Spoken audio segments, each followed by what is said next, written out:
سب کا شکریہ ادا کرتا ہوں کہ آپ نے انتہائی مہربانی فرمائی اور آپ نے ہمیں سپورٹ کا اعلان کیا. آپ کی سپورٹ ہمارے لیے بہت اہم ہے اور یہ جو پیغام ہے آپ کا ہمیں اور بھی مضبوط کرے گا اپنے حلقے میں. تاجر برادری جو ہے ان کے بہت سے مسائل رہے ہیں، مگر سیاست میں آپ کو یاد ہوگا جب میں پہلی مرتبہ وزیر بنا، ریلوے کا وزیر بنا، تو سب سے پہلے تاجر برادری نے مجھ سے مطالبہ کیا کہ یہاں ڈرائی پورٹ کا اعلان کیا جائے، اور میں نے اعلان کیا کہ 2 ماہ کے اندر اندر میں ملتان میں ڈرائی پورٹ کا اعلان کرتا ہوں، اور 2 ماہ کے اندر بن جائے گا، اور وہ بن گیا. اور اسی ہی طریقے کے ساتھ اس وقت فاسٹ ٹرینز اور وہ ٹرینز جو تاجروں کے لیے بہت ضروری تھی، اس کے لیے جو شالیمار ایکسپریس تھی جو ملتان سے نہیں گزرتی تھی لاہور سے کراچی تک، تو اس کو میں نے ملتان کے لیے یہاں میں لے آیا تاکہ تاجر برادری خواہ لاہور جانا چاہیں یا کراچی جانا چاہیں تو سب سے زیادہ سہولت ان کے لیے ہونی چاہیے. پھر انہوں نے مطالبہ کیا کہ ہمیں کیسز کے لیے جانا پڑتا ہے، کاروبار کے لیے جانا پڑتا ہے،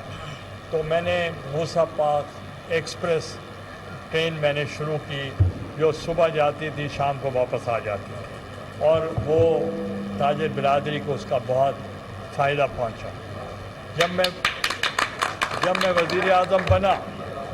تو اس وقت سب سے بڑا مطالبہ تھا کہ بین الاقوامی ایئرپورٹ ملتان کے لیے، اور آپ نے دیکھا کہ میں نے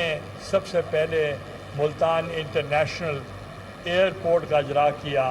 تاکہ یہاں کی عوام اور تاجر برادری کو سہولت ہو سکے، اور وہ آپ کے لیے ایک بہت بڑا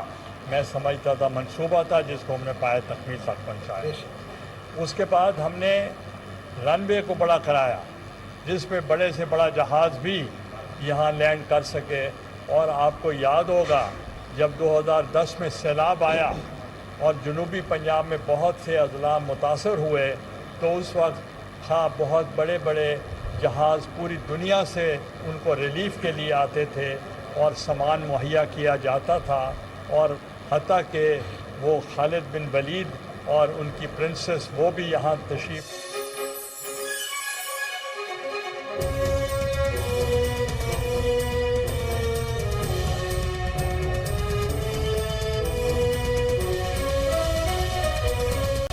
ہمارا وعدہ ہے آپ کے ساتھ. تو دوسرا یہاں امپورٹڈ کی بات ہوئی تو آپ نے دیکھا کہ فورن فنڈنگ کیس کا فیصلہ آنے کے بعد الیکشن کمیشن سے یہ ثابت ہو گیا کہ فورن فنڈنگ یا امپورٹڈ پیسوں کے ساتھ پی ٹی آئی بنائی گئی، اور جو حکومت فورن فنڈنگ سے بنائی گئی ہے تو کیا وہ پارٹی جو ان کی ہے وہ امپورٹڈ پارٹی ہے یا نہیں ہے؟ وہ پارٹی امپورٹڈ ہے، اور اس لیے ان کو یہ کہنا کہ ہم امپورٹڈ گورنمنٹ ہیں تو یہ مذاقہ خیز ہے، اور خود فنڈنگ سے چلا رہے ہیں پارٹی، اور ہمیں تانا ہمیں دے رہے ہیں. اور صدر صاحب نے کہا کہ جو کینڈیڈیٹ ہے وہ بھی امپورٹڈ ہے، وہ بھی یہاں لوکل نہیں ہے، وہ بھی امپورٹڈ کینڈیڈیٹ ہے. اور دوسرا ایک طرف اسمبلیوں سے وہ کہتے ہیں